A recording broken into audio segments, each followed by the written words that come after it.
जरा सोचिए, एक दिन आप उठो और पता चले कि पूरी दुनिया खत्म हो चुकी है। ना कोई इंसान, ना कोई आवाज, बस खामोशी और खाली शहर। बड़े बड़े मॉल, होटल, सड़कें, सब कुछ वैसा ही, लेकिन बिना लोगों के। और अब सब कुछ आपका है, लेकिन उसे देखने वाला कोई नहीं। कहानी शुरू होती है ईश नाम के एक बायोलॉजिस्ट से, जो पिछले कई महीनों से जंगल के बीच अकेला रह रहा था। वजह एक खतरनाक रिसर्च। वो शहर से दूर अपनी एक छोटी सी कैबिन में रहता था। सब कुछ ठीक चल रहा था, लेकिन एक दिन उसकी जिंदगी अचानक बदल जाती है, जब एक जहरीला सांप उसे काट लेता है। वो घबरा जाता है, हाथ कांपने लगते हैं और इसी बीच उसका फोन भी नीचे गिर जाता है। अब ना वो किसी को कॉल कर सकता है और ना मदद बुला सकता है। घबराहट में वो खुद ही अपने हाथ को काटकर जहर निकालने की कोशिश करता है, क्योंकि उसे पता था अगर अभी कुछ नहीं किया तो सब यहीं खत्म हो जाएगा। किसी तरह वो अपनी कैबिन तक पहुंचता है, लेकिन अंदर जाते ही बेहोश होकर गिर पड़ता है। अगले कुछ दिन उसके लिए बुरे सपने जैसे होते हैं। उसे अजीब अजीब चीजें दिखती हैं, भ्रम होने लगते हैं। कभी उसे लगता कोई उसे बुला रहा है, कभी कोई उसके पास खड़ा होता, लेकिन असल में वो पूरी तरह अकेला था। एक दिन उसे हेलीकॉप्टर की आवाज सुनाई देती है। कुछ लोग, शायद साइंटिस्ट, उसे लेने आए थे, क्योंकि बाहर की दुनिया में कुछ बहुत बड़ा हो चुका था। लेकिन वो आवाज नहीं लगा पाता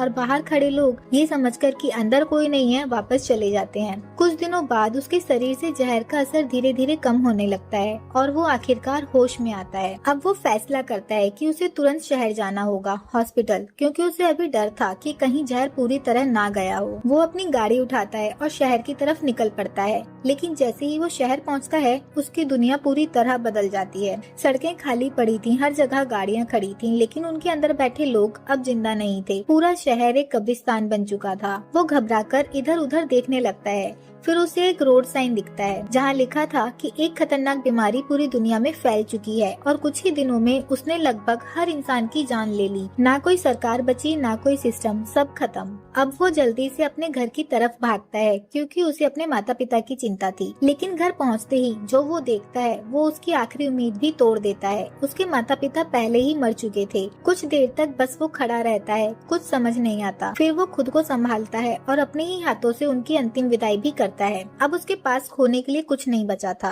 अगले कुछ दिनों में उसे समझ आ जाता है कि उसके शहर में वो अकेला ही जिंदा बचा है, लेकिन उसे अभी भी उम्मीद थी कि कहीं न कहीं कोई और भी बचा होगा, और इसी उम्मीद में वो शहर छोड़कर दूसरे शहर की तरफ निकल पड़ता है। अब वो घर से निकल चुका था, दिल में डर भी था और एक छोटी सी उम्मीद भी कि शायद कोई और भी जिंदा हो। वो गाड़ी लेकर हाईवे पर निकलता है, लेकिन रास्ता आसान नहीं था। कई सड़कें टूटी हुई थीं, कई गाड़ियां आपस में टकराकर अटकी पड़ी थीं, मानो दुनिया अचानक रुकी हो और फिर कभी चली ही नहीं। कई रास्ते पूरी तरह ब्लॉक हो चुके थे, इसलिए उसे लंबा रास्ता लेना पड़ा। जंगलों से, टूटे पुलों से और सुनसान सड़कों से गुजरते हुए काफी घंटों बाद वो एक शहर में पहुंच जाता है। लेकिन यहाँ का नजारा भी बिल्कुल वैसा ही था।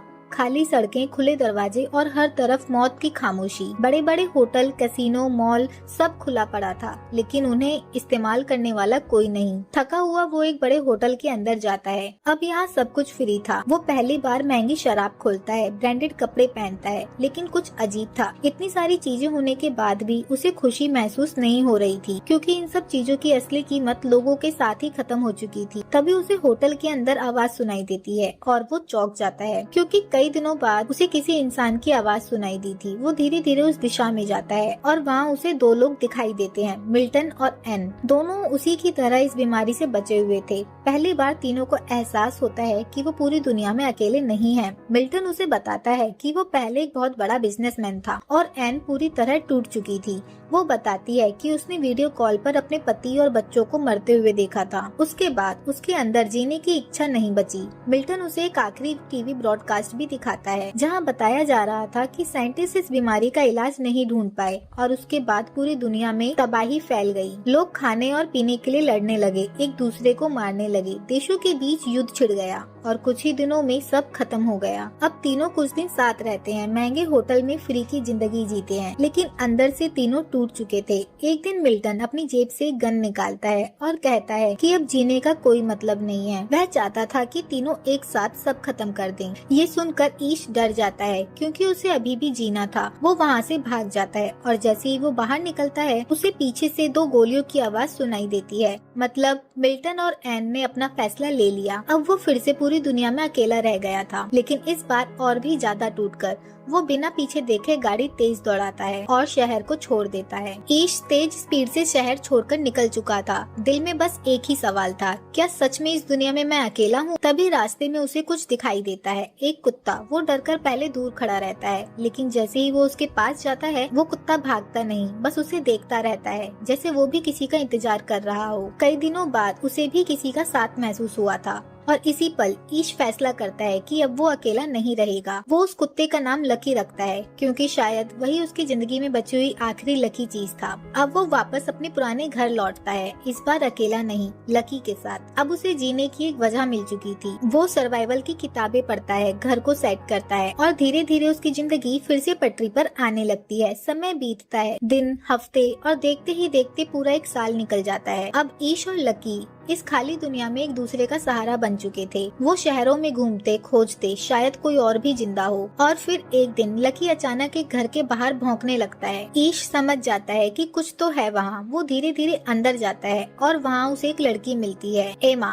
शुरुआत में वो उससे बहुत डरती है, लेकिन ईश उसे समझाता है कि वो उसे नुकसान नहीं पहुँचाएगा। धीरे धीरे वो उस पर भरोसा कर लेती है। फिर दोनों एक दूसरे को अपनी कहानी बताते हैं और उन्हें एहसास होता है कि पिछले एक साल में उन्होंने एक दूसरे के अलावा किसी और को जिंदा नहीं देखा। अब उनके चेहरे पर पहली बार सच्ची खुशी आती है, क्योंकि अब वो अकेले नहीं थे। एमा उसके साथ उसके घर रहने आ जाती है। अब दोनों मिलकर एक नई जिंदगी शुरू करते हैं। घर को ठीक करना, खाना जमा करना, नई चीजें सीखना। अब जीने का असली मतलब वापस आ रहा था। वो अपने डेली रूटीन्स बनाते, नई हॉबी शुरू करते हैं। लेकिन एक सच्चाई उन्हें पता थी, अगर वो सच में आखिरी इंसान है तो उन्हीं इंसानों की कहानी को आगे बढ़ाना होगा। समय के साथ वो अपने घर को पूरी तरह तैयार कर लेते हैं। सोलर पैनल लगाते हैं ताकि बिजली की कमी ना हो। जानवर पालते हैं, मुर्गियाँ, दूध के लिए जानवर।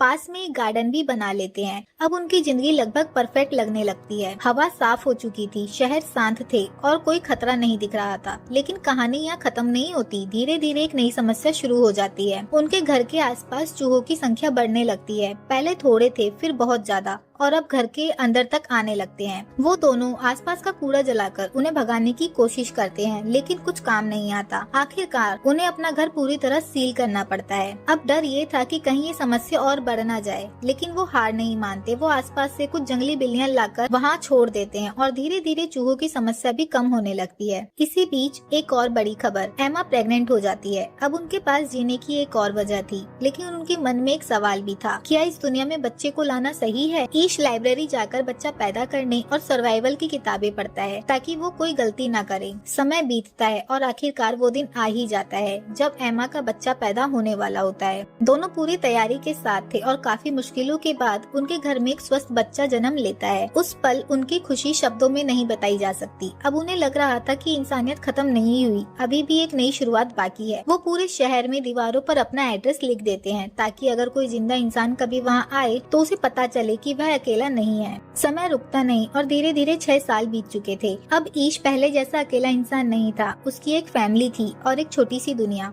एक दिन वो अपनी गाड़ी से बाहर जा रहा था, तभी अचानक एक जंगली जानवर उसकी गाड़ी के सामने आ जाता है। अब जंगल और शहर के बीच कोई सीमा नहीं बची थी, इसलिए ऐसे जानवर अक्सर शहरों में घुस आते थे। ईश उसे देख ही रहा था कि तभी उसे पास से एक लड़की दिखाई देती है, डरी हुई, घबराई हुई, जैसे किसी से भागकर आई हो। वो तुरंत गाड़ी रोकता है और उसे अपने घर चलने को कहता है, लेकिन लड़की बहुत ज्यादा डरी हुई थी। काफी समझाने के बाद वो धीरे धीरे मान जाती है और ट्रक के पीछे बैठकर उसके साथ घर आ जाती है। अब उसका घर पहले जैसा नहीं था, अब वो एक छोटी सी कम्युनिटी बन चुका था। उसके और एमा के अब 2 बच्चे हो चुके थे, पहला और फिर दूसरा, और अब एमा तीसरी बार प्रेग्नेंट थी। उन्हें लगने लगा था कि शायद यही लोग इस दुनिया को फिर से बसाएंगे। धीरे धीरे और भी कुछ लोग उन्हें मिलते हैं, मरीना और जॉर्ज, जो अब उनके साथ रहने लगते हैं। लेकिन नई आई हुई लड़की अभी डरी हुई थी। वो ट्रक से नीचे तक नहीं उतरती और कोई भी उसे जबरदस्ती नहीं करता। रात वो उसी ट्रक में गुजारती है। सुबह मरीना उसके लिए खाना लेकर जाती है। पहले तो वो घबरा जाती है, लेकिन मरीना उसे अपनी कहानी बताती है कि कैसे वो भी 1 साल तक अकेली भटकती रही थी। फिर उसे इस जगह का पता मिला और पिछले 2 साल से वो यहीं रह रही है। धीरे धीरे लड़की का डर कम होने लगता है। जब मरीना उसे साफ होने के लिए एक जगह देती है तो उसे वहाँ कुछ अजीब ड्राइंग्स मिलती हैं और एक चिट्ठी जिसमें उस लड़की का नाम लिखा था, ईवी। उस चिट्ठी में उसकी माँ का लेटर भी था कि जो भी उसे पाए कृपया उसका ख्याल रखे। और उसके साथ जो हुआ वो बहुत दर्दनाक था। बीमारी फैलने के बाद उसके पिता ने उसके साथ गलत व्यवहार किया, जिससे उसके मन पर गहरा असर पड़ा है। आखिर में उसकी माँ ने ही उसे बचाने के लिए उसके पिता को मार दिया और ईवी को वहाँ से भगा दिया। ये सब जानने के बाद वो लोग उसे भी अपनी फैमिली में शामिल कर लेते हैं। अब उनकी छोटी सी दुनिया थोड़ी और बड़ी हो चुकी थी। कुछ समय बाद एमा एक और बच्चे को जन्म देती है, जिसका नाम वो जॉय रखती है। अब उनकी छोटी सी दुनिया धीरे धीरे एक नई सभ्यता बना रही थी। सब लोग मिलकर रहते, काम बांटते और खुश रहने की कोशिश करते। फिर एक दिन उन्हें दूर से किसी के आने का संकेत मिलता है। सभी लोग सतर्क हो जाते हैं। बच्चों को अंदर भेज दिया जाता है और बाहर वो देखने जाते हैं। वहाँ उन्हें एक और ग्रुप मिलता है, मॉली, इजरा और उनका छोटा बेटा रईस। मॉली बताती है कि पिछले 8 साल में उन्होंने बस कुछ ही लोगों को जिंदा देखा है और वो भी बिना किसी ठिकाने के। अब वो यहीं रुकना चाहते थे और बाकी लोग उन्हें अपने साथ शामिल कर लेते हैं। मॉली बताती है कि वो एक डॉक्टर है और अब उनकी कम्युनिटी में एक डॉक्टर भी थी जो उनके लिए किसी वरदान से कम नहीं थी। अब नए लोगों को कुछ नियम सिखाए जाते हैं, क्योंकि अब ये दुनिया पहले जैसी नहीं रही। बाहर जाना हो तो हथियार लेकर जाओ, अकेले मत जाओ, हमेशा साथ रहो। सभी मिलकर शहर दूसरे हिस्सों में दवाइयाँ, खाना, सामान ढूंढने जाएंगे। जिन पहले एक सिंगर थी, वो सबके लिए गाना गाती है और उनकी जिंदगी में थोड़ी खुशी वापस आती है। समय के साथ और बच्चे पैदा हो जाते हैं और धीरे धीरे 14 साल यूं ही बीत जाते हैं। अब उनकी छोटी सी फैमिली एक बड़ी कम्युनिटी बन चुकी थी। ईश अपने बच्चों को पढ़ाता है, उन्हें बताता है कि पहले दुनिया कैसी थी ताकि वो इसे आगे बढ़ा सके। लेकिन एक दिन सब कुछ बदल जाता है। एक तेज तूफान आता है और उसके बाद उन्हें पता चलता है कि लकी अब नहीं रहा। वो एक पेड़ के नीचे दब चुका था, वही लकी जिसने उसे जीने की वजह दी थी। ईश टूट जाता है और लकी के लिए एक छोटी सी समाधि बनाता है। उसे अपनी कम्युनिटी का पहला सदस्य मानता है। लेकिन खतरे अभी खत्म नहीं हुए थे। एक दिन अचानक एक जंगली शेर उनके घर में घुस जाता है। बच्चों को बचाने के लिए ईश उसके सामने खड़ा हो जाता है और शेर उसे बुरी तरह से घायल कर देता है। लेकिन इस बार वो अकेला नहीं था। डॉक्टर मॉली और बाकी लोग उसे बचा लेते हैं और उस शेर को खत्म कर देते हैं ताकि वो फिर कभी दूसरों पर हमला ना करे। समय फिर आगे बढ़ता है। अब 17 साल बीत चुके हैं, बच्चे बड़े हो चुके हैं। अब नई कहानी शुरू होती है। मॉली का बेटा रईस और एमा की बेटी हैदर एक दूसरे को पसंद करने लगे थे और अब वो फैसला करते हैं कि अब उन्हें इस दुनिया को और आगे देखना चाहिए। नई जगहें, नए लोग और शायद नई उम्मीद। बाकी लोग उन्हें रोकते नहीं, क्योंकि अब यही अगली पीढ़ी है। वो उन्हें हथियार, खाना और एक बड़ी गाड़ी देते हैं और उन्हें विदा कर देते हैं एक नई दुनिया की तलाश में। समय आगे बढ़ता है, लेकिन हर चीज हमेशा परफेक्ट नहीं रहती। धीरे धीरे एक नई समस्या सामने आने लगती है, पानी की कमी। शुरुआत में उन्हें लगा कि ये कुछ दिन की बात है, लेकिन जैसे जैसे समय बीतता हालत और खराब होने लगते। वो आसपास के सारे पानी के सोर्स को चेक करते, तालाब, नाले, छोटे छोटे झरने, लेकिन सब कुछ सूख चुके थे। अब उन्हें समझ आता है कि ये बड़ी समस्या है। दरअसल जब से इंसान अचानक गायब हुए थे, प्रकृति का पूरा संतुलन बदल चुका था। मौसम का सिस्टम वैसा काम नहीं कर रहा था। कुछ महीने से बारिश भी नहीं हुई थी और अब उनके पास जो पानी बचा था वो भी धीरे धीरे खत्म होने के कगार पर था। इसका मतलब आने वाले समय में उनकी पूरी कम्युनिटी खतरे में पड़ सकती थी। सब लोग मिलकर इसका हल सोचने लगते हैं, लेकिन तभी दूर से उन्हें कुछ हलचल दिखाई देती है। 2 गाड़ियां जो सीधे उनकी तरफ चली आ रही थीं। सब एकदम सतर्क हो जाते हैं, क्योंकि ये पहली बार नहीं था जब उन्होंने नए लोगों के बारे में सोचा हो। लेकिन इस बार डर अलग था। क्या ये लोग भी हमारे जैसे हैं या खतरनाक हैं? वो तुरंत अपने घर की तरफ लौटते हैं और बाकी सभी लोगों को अलर्ट कर देते हैं। बच्चों को अंदर भेज दिया जाता है, हथियार तैयार कर लिए जाते हैं। अब हर किसी के मन में बस एक ही सवाल था, कहीं ये लोग उनका घर छीनने तो नहीं आए? क्योंकि इस दुनिया में अब कोई नियम नहीं था और इंसान सबसे खतरनाक बन चुका था। दूर से आती हुई गाड़ियां अब उनके घर के सामने आ चुकी थीं। उनमें से एक आदमी बाहर निकलता है, चार्ली। वो खुद को लीडर बताता है और सीधा मुद्दे की बात करता है। वो कहता है कि वो यहाँ लड़ाई करने नहीं बल्कि एक सौदा करने आया है। उनके पास एक ड्रिल मशीन है जिससे वो जमीन के अंदर तक जाकर पानी निकाल सकते हैं और उनके लिए एक हैंडपंप भी लगा सकते हैं ताकि उन्हें हमेशा के लिए पानी मिलता रहे।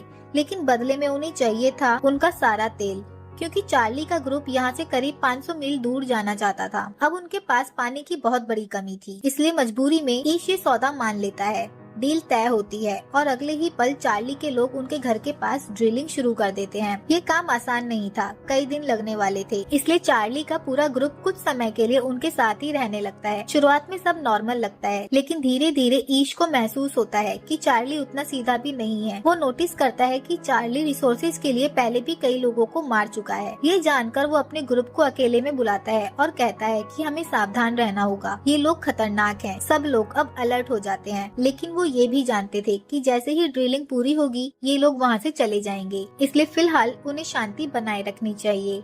अगले कुछ दिन ड्रिलिंग चलती रहती है और आखिरकार 4 दिन बाद जमीन से पानी निकल आता है। सब खुश हो जाते हैं और उनकी सबसे बड़ी समस्या भी खत्म हो चुकी थी। ईश चार्ली से कहता है कि ड्रिल पूरी हो चुकी है, अब तुम अपना तेल लेकर यहाँ से जा सकते हो। उस रात सब लोग मिलकर थोड़ा सेलिब्रेशन भी करते हैं, लेकिन ईश के मन में अभी भी बेचैनी थी क्योंकि उसे डर लग रहा था। चार्ली इतनी आसानी से तो नहीं जाएगा। रात गहरी होती है, सब सो जाते हैं। तभी उसे बाहर हल्की सी आवाज सुनाई देती है। वो बाहर आता है और देखता है चार्ली चुपके से एक कमरे से बाहर निकल रहा था और बाहर उसका एक आदमी पहरे पर खड़ा था ताकि कोई उसे देख ना ले। ये देखकर वो तुरंत अंदर भागता है, उस कमरे में जाता है और वहाँ ईवी रो रही थी। वो बताती है कि चार्ली ने उसके साथ जबरदस्ती की। ये सुनकर ईश का खून खौल उठता है। वो तुरंत अपने ग्रुप को इकट्ठा करता है और सबको सच बता देता है। अब सबके अंदर गुस्सा था लेकिन साथ में डर भी था क्योंकि चार्ली के ग्रुप के पास बहुत सारी गन्स थी। अब सवाल था क्या करें। कुछ लोग कहते उसे मार देना चाहिए, ऐसे इंसान को जिंदा छोड़ना गलत है, लेकिन दूसरा डर ये था अगर हमने सिर्फ चार्ली को मारा तो उसका ग्रुप हम पर हमला करेगा। कुछ देर सोचने के बाद ईश एक प्लान बनाता है और एक एक करके सब मिलकर चार्ली को घेर लेते हैं ताकि उसके लोगों को पता भी न चले। और प्लान के मुताबिक ईश चार्ली को मार देता है। ये उसकी जिंदगी का पहला मौका था जब उसने किसी की जान ली थी। उसे अंदर से बहुत बुरा लग रहा था लेकिन वो जानता था कि ये करना जरूरी था। अब सबसे बड़ा खतरा था चार्ली का ग्रुप।